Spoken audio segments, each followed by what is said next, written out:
1절부터 6절까지의 말씀을 같이 교독하도록 하겠습니다. 여호와는 나의 목자시니 내게 부족함이 없으리로다.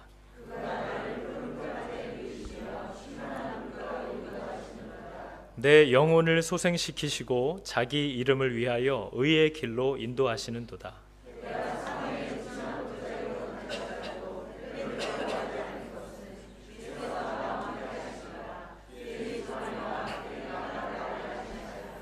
주께서 내 원수의 목전에서 내게 상을 차려주시고 기름을 내 머리에 부으셨으니 내 잔이 넘치나이다. 내 평생의 선하심과 인자하심이 반드시 나를 따르리니 내가 여호와의 집에 영원히 살리로다. 아멘. 자, 우리 좌우 양쪽 뒤편 분들과 함께 인사하겠습니다. 잘 오셨습니다. 반갑습니다. 예, 활짝 웃으면서 인사하시면 되겠습니다. 자, 우리 시편 23편의 말씀을 아마 다 들어보셨을 겁니다. 교회를 안 다니시는 분들도 한 번쯤은 들어봤을 말씀이기 때문에 우리가 잘 안다고 생각하기가 쉽습니다. 그리고 이 내용은 이해하기가 어렵지 않다, 이렇게 아마 느끼실 겁니다. 어려운 내용이 아니잖아요. 근데 오늘 이 시편 23편의 구조를 이렇게 보면요, 처음 1절은 이 글을 쓴 시편 기자가 왜 내가 부족함이 없는지에 대한 이유를 얘기합니다. 왜 내가 부족함이 없는지. 오늘 본문이 이유를 뭐라고 얘기하고 있죠? 적어도 이 시편 기자의 고백에 따르면 왜 자기가 부족함이 없다고 근거를 뭐를 댑니까? 여호와가 나의 목자시니, 이것이 이유라는 거예요. 그러니까 이것은 하나님이 나의 목자가 되어주시는 이 놀라운 은혜를 주셨다. 하나님이 이러한 일을 하셨다. 이게 1절의 시작입니다. 그리고 2절부터 5절까지의 내용은 하나님이 내 목자가 되어주셔서 무엇을 베풀어 주시는가 하는 내용이에요. 내 목자가 나에게 뭘 베풀어 주시느냐, 우리가 오늘 잠깐 읽었지만 나를 풀밭으로 쉴만한 곳으로 인도해 주시고, 그죠? 사망의 음침한 골짜기에서도 나를 건져주시고, 원수의 앞에서 내게 상을 베푸시고, 내 목자가 내게 해주시는 일이 무엇인가, 이것이 2절부터 5절까지 쭉 고백됩니다. 그리고 마지막 6절의 마무리는 이렇게 되는 거죠. 바로 이렇기 때문에 내가 여호와의 집에 영원히 살리라. 이 시편 기자가 이제 내 남은 인생을 어떻게 살아야겠는가 하는 고백과 결단을 하면서 이 시편 23편이 이제 딱 정리가 되는 거죠. 근데 여러분, 우리가 오늘은 1절만 다룰 거거든요. 여호와는 나의 목자시니 내게 부족함이 없으리로다. 이 고백이 참 쉽잖아요. 너무 쉬운 것 같은데 이 고백이 정말 내게 적용이 되고 이 고백의 능력이, 은혜가 내게 부어지려면 세 가지 굉장히 높은 산을 넘어야 됩니다. 오늘 이 말씀 역시도 믿음이 없이는 전혀 내게 적용되지 않는 말씀이라는 것을 아셔야 됩니다. 1절을 믿음으로 넘어가지 못한 사람은 2, 3, 4, 5절의 그 고백들이 나와 전혀 상관이 없는 겁니다. 나를 푸른 초장, 쉴만한 물가, 이런 사망의 음침한 골짜기에서 나를 건져주시고, 이것은 1절이 믿음으로 넘어가진 사람들에게 적용되는 은혜인 것이지 1절이 전혀 내 이야기가 아닌 사람들에게 그냥 부어지는 은혜들이 아니라는 거죠. 그래서 우리가 오늘 1절을 이렇게 짚고 넘어갈 텐데 한번 잘 보세요. 여러분, 세 가지의 산을 넘을 겁니다. 아마 오늘 말씀을 듣다 보면 야, 나는 진짜 은혜구나, 이 세 가지가 다 넘어가지고 있구나, 이게 정말 믿음으로 고백되고 있구나 라는 감탄이 나오는 분이 있을 거예요. 그분은 정말 뭐 해야 되는 거죠? 정말 기뻐하고 정말 감사하고 정말 감격하면서 성도의 삶을 사셔야 되는 거죠. 그러나 넘어가지지 않는 분도 있을 거예요. 그런 분들은 어떻게 해야 될까요? 하나님이 오늘 이 말씀을 왜 내게 주시는가를 생각하셔야 됩니다. 그리고 바로 이것이 믿어지게 되고 이게 내 고백이 되게 하시기를 원하는 하나님의 마음을 거기서 발견하실 수 있게 될 거라는 거죠. 여러분, 세 가지 벽을 이제 넘을 겁니다. 첫 번째 벽이 이거예요. 오늘 본문이 여호와는 이라고 시작합니다. 여호와는 나의 목자시니, 이렇게 얘기를 하고 있어요. 근데 여러분, 이 여호와라는 이름은 모세 때 처음 들은 이름입니다. 그 앞에 아브라함, 이삭, 야곱은 들어보지도 못한 이름이에요. 여호와라는 이름에는 굉장한 의미가 있습니다. 이 하나님을 여호와라고 부를 수 있으려면 굉장히 높은 산이 하나 넘어가줘야 돼요. 물론 믿음이 있으면 굉장히 쉽게 넘어가지는 겁니다. 그러나 믿음이 없이는 누구도 여기를 넘어갈 수가 없어요. 여호와라는 이름의 뜻은 오늘날 우리가 여호와 하나님을 믿으시나요? 그럼 다 아멘 할 거예요. 그죠? 근데 여러분 오늘날 우리가 교회 안에서도 호칭이 얼마나 가볍게 쓰여집니까? 정말 집사라고 하는 그 호칭에 참을 수 없는 가벼움. 그죠? 주일날도 교회 안 오시고 다 놀러 가시고 뭐 골프 치고 계시고 뭐 이러면서도 다 집사님, 장로님 다 합니다. 교회를 안 나가고 계시는데도 슈퍼에서 만나면 어이구 어떤 집사님 불러요. 하나의 그냥 습관인 거죠. 여호와라는 이름을 그렇게 부르시는 분들이 꽤 많습니다. 그러나 이때에 하나님을 여호와라고 부르려면 굉장히 놀라운 사건이 일어나야만 돼요. 하나님이 모세에게 처음 나타나서 자신의 이름을 내가 그동안은 나를 여호와라고 알린 적이 없다 얘기해 주세요. 언제나 하나님은 엘샤다이, 전능한 하나님으로 당신을 소개합니다. 너희가 함께하거나 나를 범접할 수 없는 존재다. 나는 너희와 다르다. 하늘이 땅보다 높은 것처럼 나는 너와 다르고 너는 내게 가까이 할 수 없는, 정말 멀리 계신, 그러나 그 누구도 대적할 수 없는 전능한 하나님, 그게 이스라엘 백성들에게 가르쳐줬던 내용이에요. 근데 하나님이 당신 백성들이 400년이 넘도록 탄식하면서 괴로워하는 소리를 들으시고 처음으로 이 백성을 건지시고 인도하시고 보호하시기 위해서 이 땅으로 오시기를 작정한 거죠. 그래서 하나님이 모세를 만나시면서 내가 지금까지는 나를 여호와로 소개한 적이 없지만 모세에게 처음 당신을 여호와라고 가르쳐 주세요. 근데 여러분 여호와라는 이름은 아시는 분도 있겠지만 나는 스스로 있는 자다, 그런 뜻이에요. 근데 이 말을 좀 쉽게 또 분명하게 풀어서 얘기하면 전에도 한번 나눈 적이 있지만 이런 뜻입니다. 나는 지금 여기에 있다. 나는 지금 존재한다라는 뜻이에요. 그 말이 뭐죠? 멀리 계셔서 우리를 이렇게 보고 계시다가 마지막 날 끝날에 천국에서 만날 뿐이 아니라 나는 지금 여기에 있다. 나는 지금 너와 교제하기를 원하고 나는 너에게 약속을 주고 그 약속을 지키고 나는 네 얘기를 듣고 네 말대로 행하고 나는 너를 가르칠 수 있고 막을 수도 있고 나는 지금 여기에 있고 나는 존재한다. 이것이 여호와의 이름이에요. 그러니까 모세에게 나타나셔서 우리들에게 주셨던 약속은 이제부터는 내가 너와 가까이 함께하며 너와 교제하고 너와 사귀고 너와 나눔이 있는 이런 하나님이다라는 것을 가르쳐 주셨다는 거죠. 오늘 시편 기자가 여호와라고 그분을 부른다는 건 이 다윗에게 있어서 하나님은 멀리 있는 개념적인 신이 아니라는 거예요. 이분은 늘 내가 목동 양을 칠 때부터 나와 함께 계셨던 분이고 내가 전쟁에 나갔을 때도 나와 동행하셨던 분이고 내가 나라를 다스리고 내가 여러 어려움 가운데 쫓겨다닐 때도 나와 함께 다녀주신 분이다. 이게 다윗의 고백이라는 거죠. 여러분 가운데 하나님을 여호와 하나님이라고 부르실 수 있는 분 계십니까? 그분은 하나님과 지금 교제하고 있어야 돼요. 그분은 지금 하나님과 사귐이 있어야 되는 겁니다. 그냥 천국에서 만날 하나님이 아니라 오늘도 어제도 엊그제도 나는 지금 여기에 있다. 나는 지금 존재한다. 그 하나님과 동행하고 계시는 분이어야 한다는 거예요. 하나님과 사귐이 있는 겁니다. 오늘 시편 기자는 여호와는 이라고 그분을 불러요. 여기가 넘어가지셨냐 하는 거죠. 여러분에게 있어서 하나님은 어제도 그랬고 방금 내가 오늘 교회 오기 전까지도 계속 나와 함께 사귀었던, 내가 그분께 계속 말하고 의지하고 부탁하고 교제하고 그분이 내게 말씀하시는 것들을 또 나는 듣고 이렇게 사귐이 있는 하나님인가? 나는 그분을 여호와라고 부르나 아니면 전능한 하나님으로만 개념으로 알고 있나? 이것은 굉장한 차이가 있거든요. 성경이 얘기하는 구원이라는 건요, 엘샤다이 전능한 하나님을 여호와 나의 하나님으로 만나게 되는 것을 구원이라고 얘기하는 겁니다. 하나님을 아는 것으로 구원받지 않아요. 그 하나님을 만나고 경험함으로써 우리는 생명에 이르는 거거든요. 전능한 하나님을 아는 것은 누구나 다 들을 수 있습니다. 그러나 그 전능한 하나님을 나의 하나님, 내 하나님, 지금 여기 계시는 내 하나님, 우리가 예배하는 이 자리에도 하나님이 계신가요? 안 계신가요? 계시죠?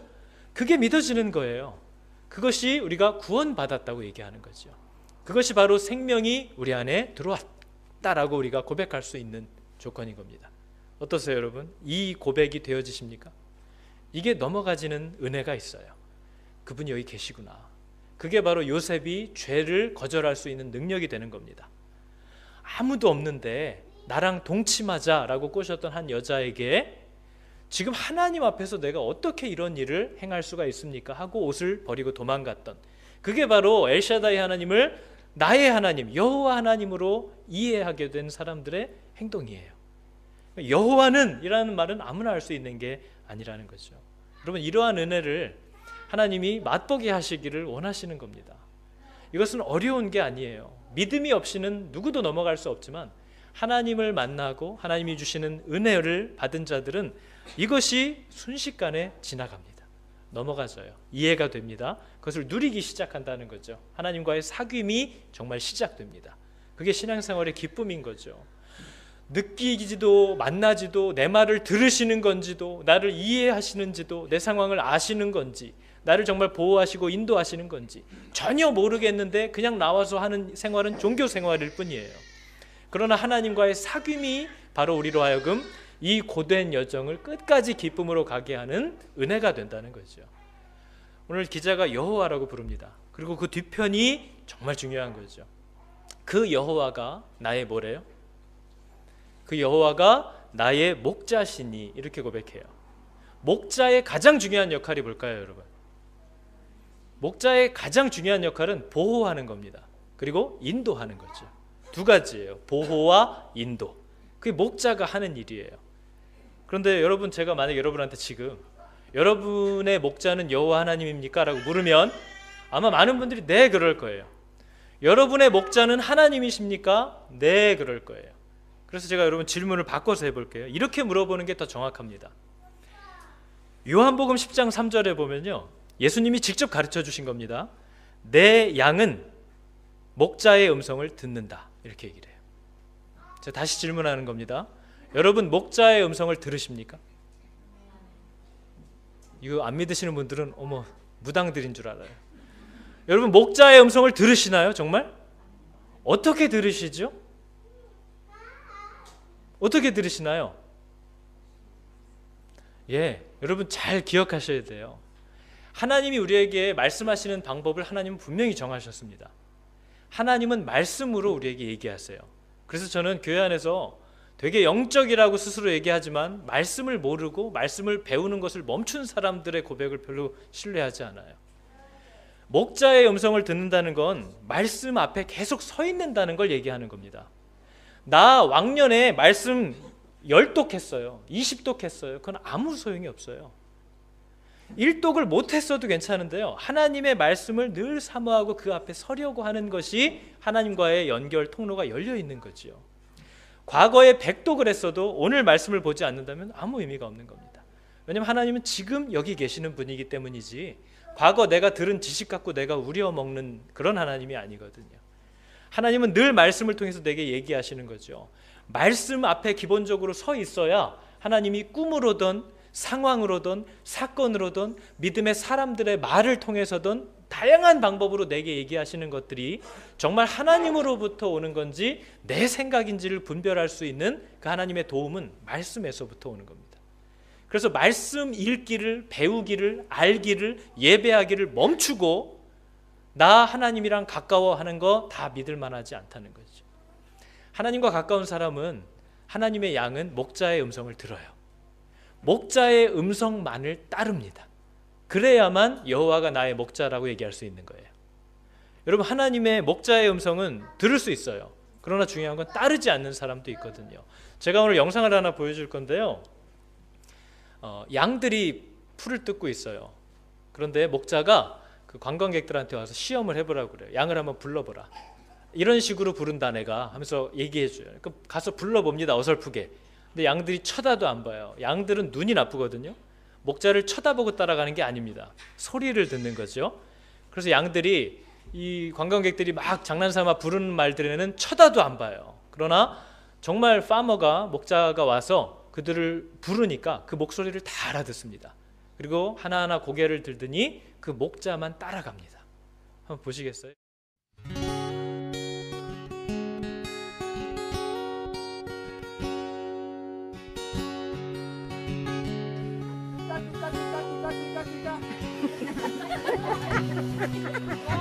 One more time. Oh, one is.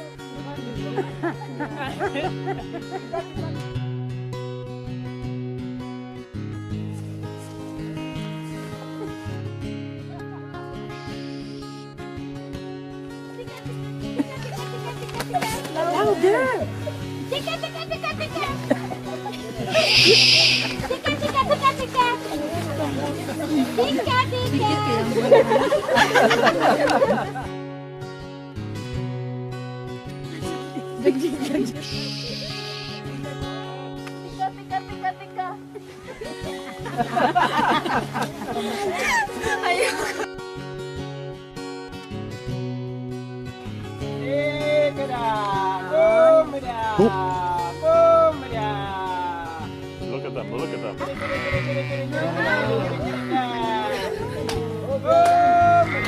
That's amazing. Isn't that amazing? They are coming. Oh my God. Woo! Oh my God. I can't believe this. Oh my God. He's still right first. Oh my God. This is amazing. One more. You scared them. Yeah, Eunice made him go away. Oh my God. Was that cool or what? Oh my God. You will never have the same again. Oh my God.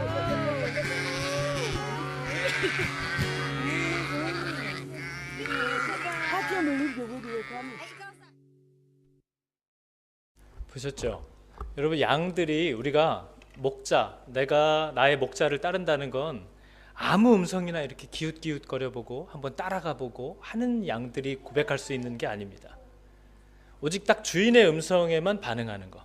왜냐면 저 양들은 주인의 음성만 알거든요. 그러나 오늘날 우리들처럼 내 생각, 내 어떤 계획, 내가 바라는 거 이런 것들에 따라서 그것을 마치 이루어줄 것 같은 어떤 다른 목소리들에도 한번 기웃기웃거려보고 한번 가보기도 하고 이러는 사람들이 여호와가 나의 목자시다라고 얘기할 수 없는 거죠. 여호와가 나의 목자다라는 것은 그분의 음성만을 따른다는 겁니다. 그죠? 여기도 가보고 저기도 가보고 하는 게 아니라 정말 그 목자의 음성에 반응하는 것을 우리가 여호와는 나의 목자다라고 이렇게 얘기를 하는 거죠. 근데 여러분, 우리가 오늘 영상에서 봤지만 목자가 양을 부르는 방법은 굉장히 부드럽습니다. 결코 위협하거나 이렇게 괴롭히지 않아요.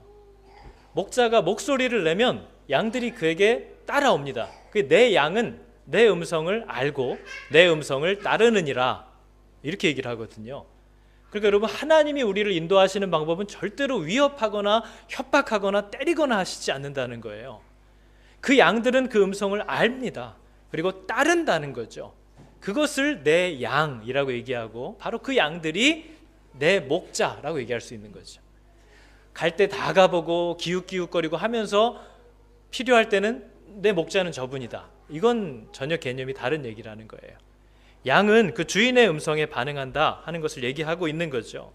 그러니까 하나님은 때로는 그분이 내 옆에 안 계신 것처럼 느껴질 정도로 굉장히 우리를 오래 기다려 주시기도 합니다. 우리가 내 인생의 스스로 주체가 되어서 내 스스로 자발적으로 하나님을 따라갈 수 있는 선택을 내릴 때까지 오래 참아주시는 그런 부드러운 목자라는 거죠. 그게 그분의 음성이 하는 일이에요.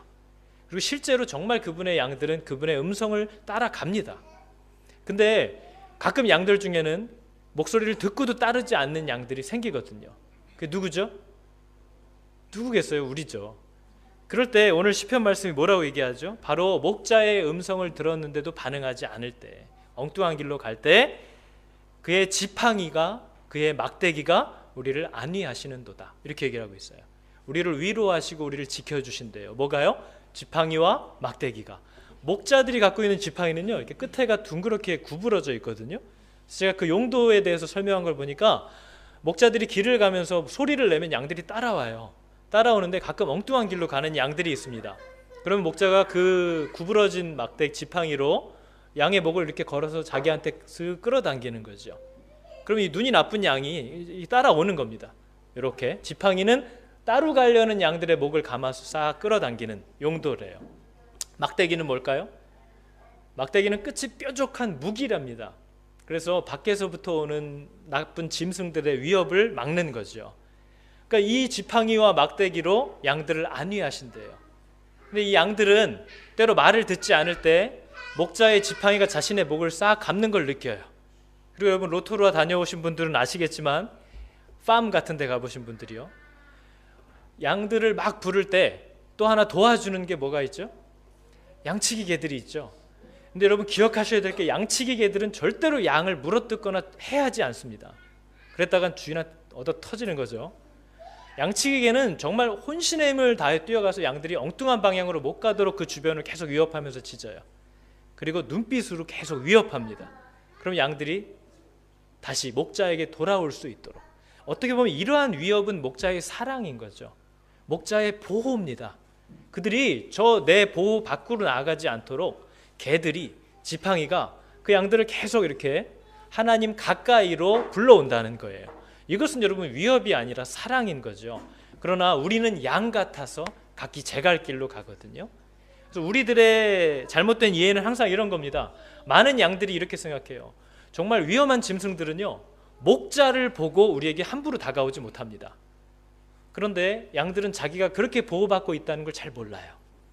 그리고 도리어 자신이 잘못된 길을 갈 때 목자의 지팡이가 목을 감으면 굉장히 불쾌해합니다. 우리가 자녀를 키울 때도 그렇잖아요. 자녀들이 집에서 온갖 혜택을 다 보면서도 엄마 아빠가 참견하는 것 때문에 못 살겠다고 해요.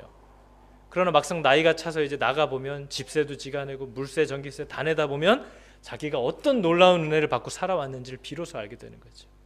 그래서 여러분, 하나님이 우리에게 은혜를 알게 하시는 방법 중에, 이건 어떻게 보면 너무나 우리가 익히 들어왔던 거지만 여전히 원치 않는 것 중에 하나거든요. 여러분, 건강의 소중함을 언제 아시죠? 건강의 소중함은 왜 건강할 땐 모를까요? 여러분, 가족의 소중함은 언제 아십니까? 이렇게 자식들 유학 보내거나 자식이 어려움을 당하거나 자식이 아프거나 할 때, 남편과 아내와 사별을 했거나 부부간에 누가 큰 병에 걸리거나 이럴 때 가족의 소중함을 비로소 알게 되는 게 부인할 수 없이 저와 여러분들이에요. 그래서 여러분, 하나님이 우리에게 베풀어 주신 은혜를 알게 하시기 위해서 어쩔 수 없이 쓰시는 방법들이 뭐가 있죠? 이미 우리가 누리고 있는 것들을 잠깐 멈추는 겁니다. 그러면 내가 뭘 누리고 받고 있는지를 금방 안다는 거죠.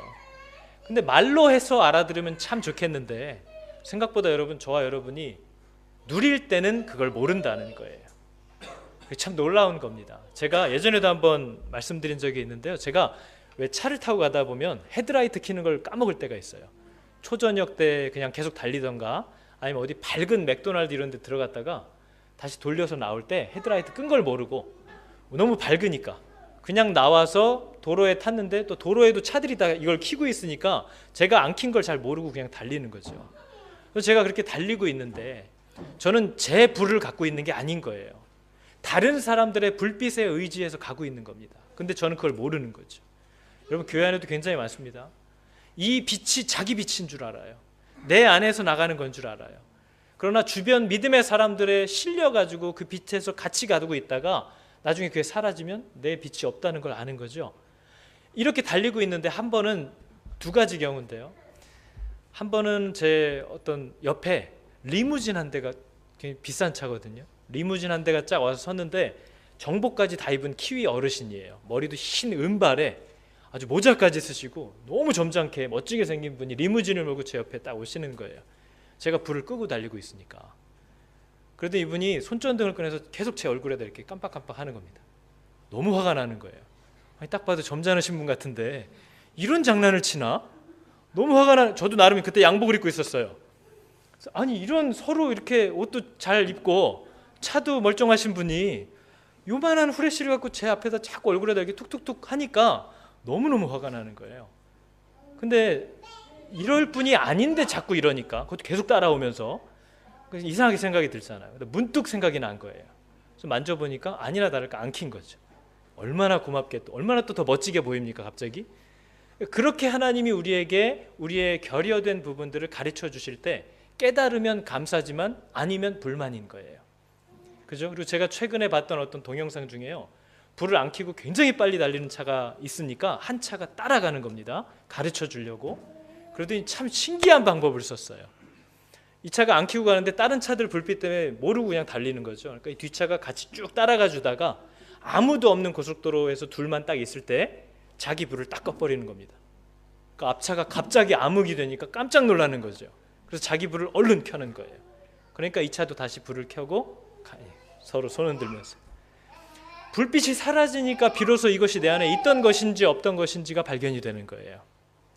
우리는 원치 않아요. 하나님이 내 삶을 괴롭히거나 결핍을 주거나 고난을 주는 걸 정말 원치 않습니다. 그런데 그러한 일이 생기지 않으면 우리가 정말로 감사를 모른다는 거죠. 이거를 여러분 부인할 수가 없어요. 부인할 수가 없어요. 아이 셋을 저에게 주신 것을 너무 감사하거든요. 그런데 평소 제가 감사를 거의 못합니다. 화를 내지.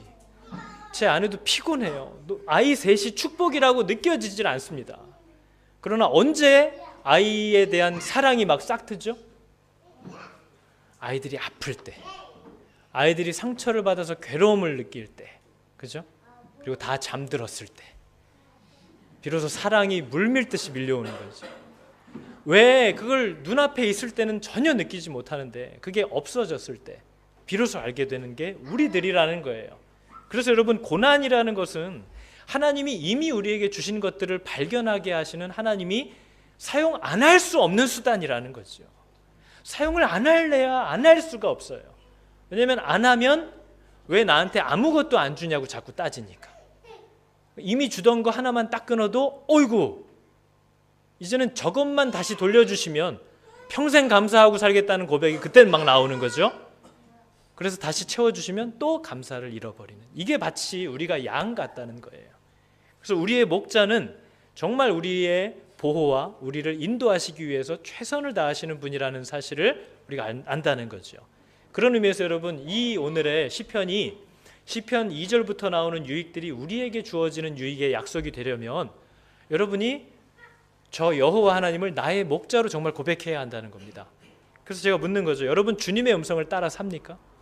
여러분, 주인의 음성을 듣나요? 말씀 안 보는데 어떻게 듣죠? 어떻게 듣는지 모르겠어요. 주인의 음성이 들리나요? 제가 청년들에게는 자주 했던 건데 이 질문만 하면 사경을 헤매요. 얘들아, 지난 한 주 하나님이 너에게 어떤 말씀들을 주로 하시던, 그럼 저를 이단 보듯이 보든지 사경을 헤맵니다. 무슨 얘기인지 이해를 못해요. 어르신들 중에도 많을 겁니다. 여러분, 만약에 예수를 믿는다고 하는데 여러분, 지난 한 주 동안 하나님이 여러분에게 무슨 얘기를 하십니까? 어떤 마음을 주십니까? 하는데 그게 무슨 말 같지도 않은 소리야 라는 생각이 든다면 여러분, 예수 믿는 게 아니에요. 예수님을 만났다는 게 무슨 뜻인지를 모르는 겁니다.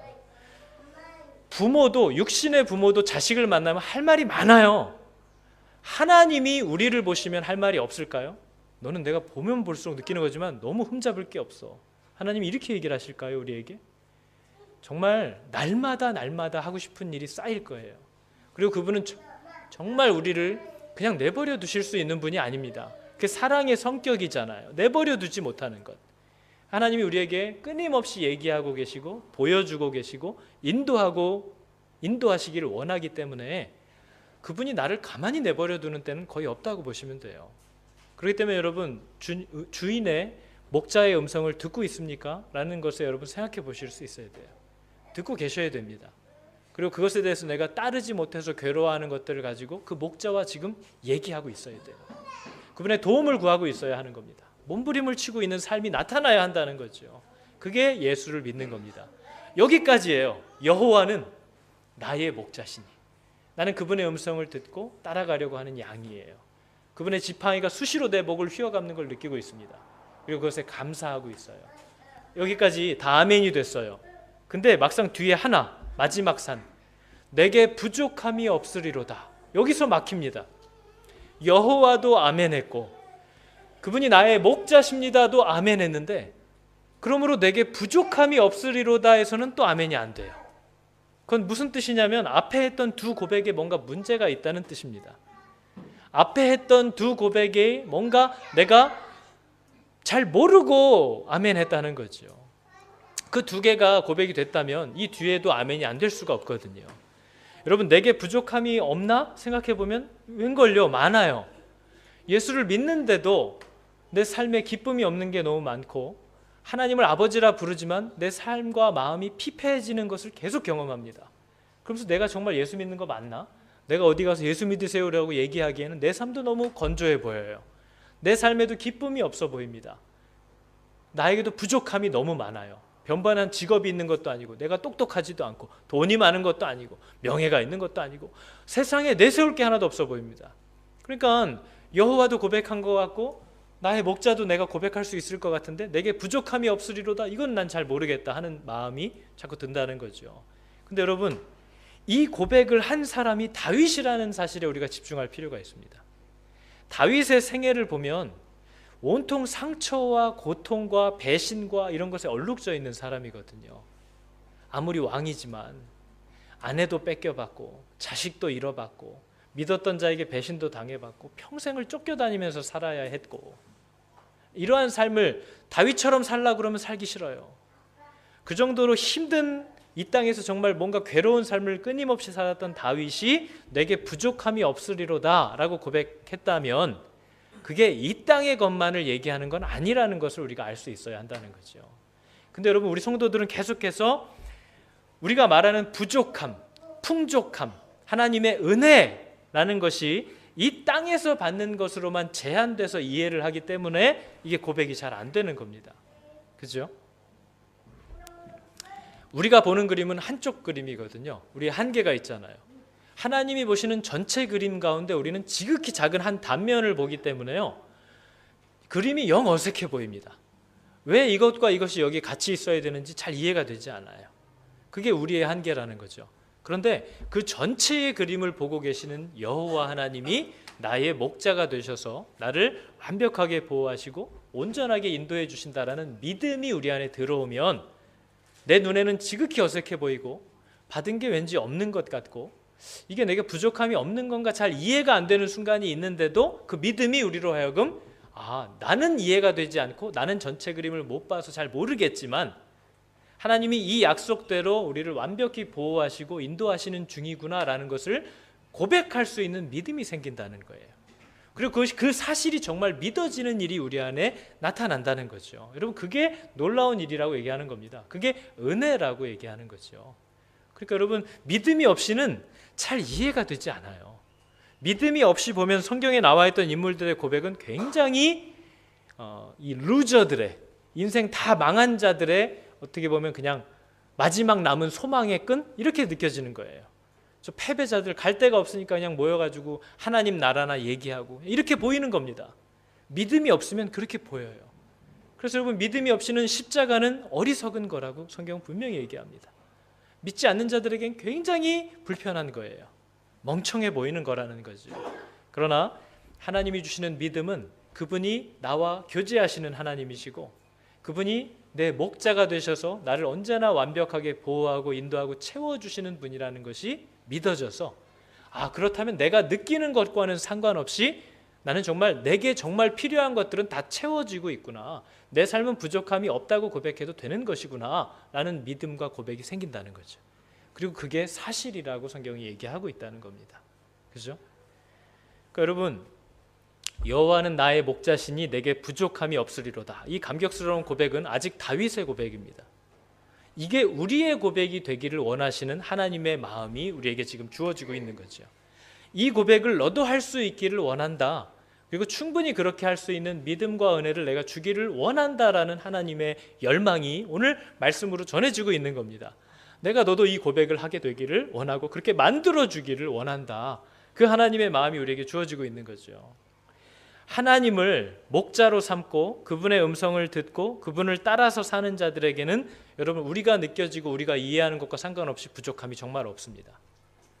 완벽한 필요와 공급을 받고 있다는 것을 믿으셔도 된다는 거죠. 비록 내 눈에는 사고가 일어났고 결핍이 일어났고 내 계획대로 일들이 되어지지 않고 실패하고 있는 것 같아 보일지라도 여호와가 나의 목자가 된 사람들은 내게 완벽한 공급과 은혜가 부어지고 있다는 사실을 믿을 수 있다는 거죠. 이 자리로 하나님이 우리를 초대하시는 겁니다. 여러분, 제가 어제 찬양을 하나 듣다가 오랜만에 했던 찬양이거든요. 사랑스러운 주님 음성이라는 찬양이 있어요. 근데 이 찬양의 가사가 굉장히 쉬운데요, 이겁니다.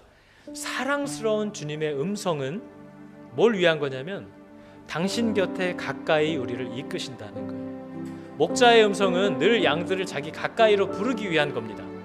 절대로 목자의 음성이 양들을 자기에게서 멀어지게 하려고 하지 않아요. 그래서 여러분, 신앙생활하면서 누구의 말 때문에, 어떤 사건 때문에 내가 하나님으로부터 멀어지고 있다? 그거 하나님으로부터 오는 게 아닙니다. 목자의 음성은 나로 하여금 때로 고난일지라도 하나님께 더 가까이 가게 만들어요. 그게 목자의 음성입니다. 자기 혼자 머릿속에 여러 생각들을 하다가 내가 이럴 거면 교회 안 다니는 게 낫겠다. 내가 이런 자세로 살면서 하나님 앞에 나아갈 수 없어. 이런 생각은 하나님이 주는 걸까요? 다른 데서 오는 걸까요? 하나님이 주시는 음성은 절대 양들을 떠나가게 하지 않습니다. 하나님의 음성은, 목자의 음성은 언제나 양들을 가까이 부르시기 위한 거예요. 그리고 그 양들은 그 목자의 음성을 듣는 거죠. 예수, 내 선하신 목자, 나의 앞길 아시네. 예수, 신실하신 주께 내 삶을 드립니다. 이게 여러분 시편 23편의 고백과 똑같은 겁니다. 그분이 나의 목자가 되어주셨다. 이것을 믿는다고 하는데도 삶에 위로가 없고 두려움만 가득하다면 다시 돌아가셔서 점검하세요. 내가 정말 그분을 나의 목자라고 고백한 게 무슨 의미로 내가 이해를 하고 아멘을 한 것인가? 창조주 여호와 하나님이 나를 보호하고 인도하겠다는 확실한 약속을 주셨다라는 이 사실에 내가 내 입으로 아멘을 해놓고도 불안하고 살아요. 기쁨이 없어요. 내가 뭔지를 모르고 아멘했다는 겁니다. 그 산을 넘어가지 못했다는 거죠. 믿음이 없다는 거죠. 머리론 이해하고 받아들이겠다는 마음은 먹었는데 믿음이 없다는 거예요. 하나님 우리에게 얘기하잖아요. 믿음을 주소서. 주여 믿음을 주소서. 믿음은 만드는 게 아닙니다, 여러분. 믿음은 내가 훈련시켜 쌓고 막 내가 창조하는 게 아니에요. 믿음은 주시는 겁니다. 그리고 하나님은 그 믿음을 자라게 하시죠. 주시는 분도 자라게 하시는 분도 하나님이에요. 그래서 여러분, 기독교는 그런 면에서 철저히 무기력한 것입니다. 하나님의 은혜를 바라봐야만 하는. 그러나 마치 우리에게 느껴지는 것은 내가 정말 믿기 위해서 내 힘으로 안간힘을 쓰면서 살아가는 것처럼 느껴져요. 그러나 돌이켜보면 그것까지도 내 힘이 아니라 하나님의 은혜 안에 있었음을 고백하게 되는 것, 그게 놀라운 일인 거죠. 여러분, 이 찬양 쉬워요. 한번 들으시면서 우리의 고백으로 계속 하나님께 한번 드렸으면 좋겠습니다. 사랑하는 사랑스러운 주님 음성, 당신 곁에 가까이 이끄시네. 찬양해볼까요?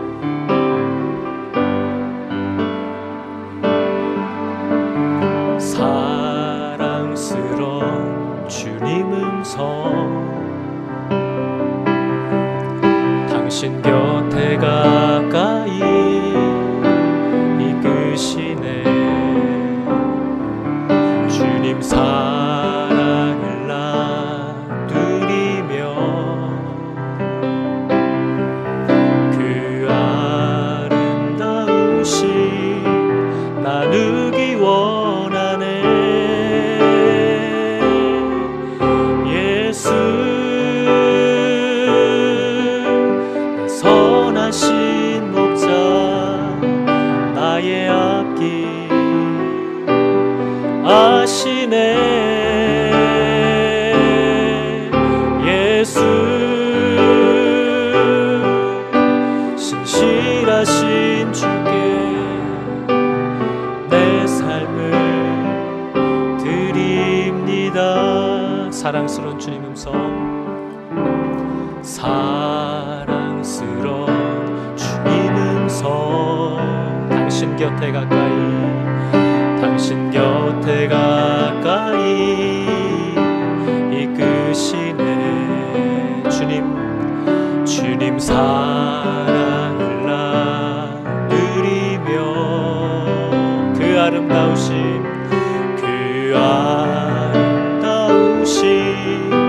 나누기 원하네. 예수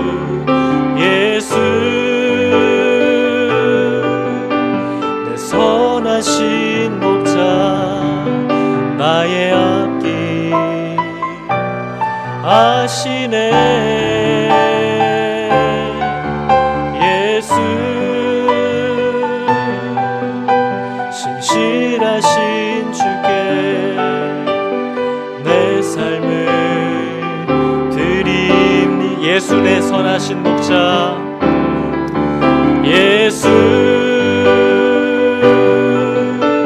내 선하신 목자, 나의 앞길 아시네.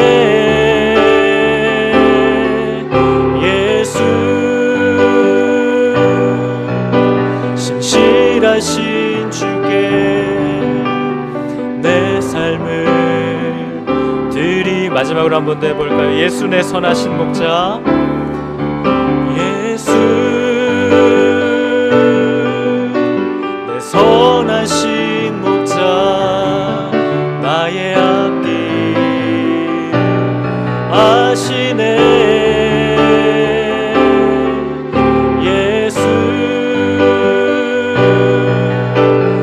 신실하신 주께 내 삶을 드립니다.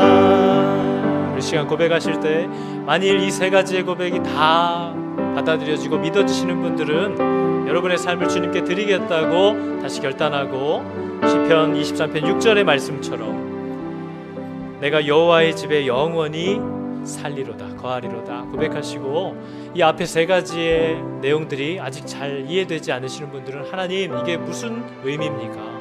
내가 무엇을 해야 합니까? 하나님 내게 무엇을 주고 싶어 하시기를 또 원하십니까? 하나님께 물으면서 하나님 주님이 내게 주고 싶어 하시는 것을 내가 받기 원합니다. 내가 받고 싶은 거 말고요, 하나님이 보시기에 내게 정말 필요하고 내가 받아야만 할 것들을 주시기 원한다면 내가 바로 그것을 하나님 이 시간 받기 원합니다. 고백하면서 우리 나아가도록 하겠습니다. 기도하겠습니다. 하나님이 내게 주고 싶어 하시는 것, 하나님이 내게 채우고 싶어 하시는 것, 하나님이 내게 허락하고 싶어 하시는 것, 하나님 그게 뭔지를 참 물어보지를 않았던 것 같습니다. 내게 주고 싶어 하시는 것이 무엇인지를 궁금해한 적이 없는 것 같습니다. 내가 원하는 것, 내가 필요한 것, 내가 바라는 것, 이것들은 늘 하나님께 나와 기도했는데 정작 나를 지으신 하나님께서 내게 주고 싶어 하시는 것이 무엇일까 물어본 적이 없는 것 같아서 하나님 이 시간 내가 묻기를 원하오니 하나님 내게 무엇 주시기를 원하십니까? 하나님 나를 어떻게 채우기를 주님 원하십니까? 하나님이 주시는 것을 나도 원하고 하나님이 채우고 싶어 하시는 것으로 내가 또한 채워지기를 원합니다. 하나님 내게 허락하신 놀라운 기쁨과 즐거움의 약속이 무엇인지를 나도 맛보아 알게 하여 주셔서 나도 이제 하나님을 나의 하나님 여호와 하나님 지금 여기에 계시는 나의 하나님으로 만나게 하여 주시고 또 그 하나님께서 나의 목자가 되어주셔서 내 좁은 시선이 아닌 하나님의 넓은 안목 안에서 하나님이 내게 주시고 싶어 하시는 그러한 모든 보호와 완벽한 인도하심으로 채우시는 하나님 그 은혜를 내가 받아 누리기를 원합니다. 그리고 하나님 내가 정말 주님을 이렇게 고백하고 믿게 되었는가?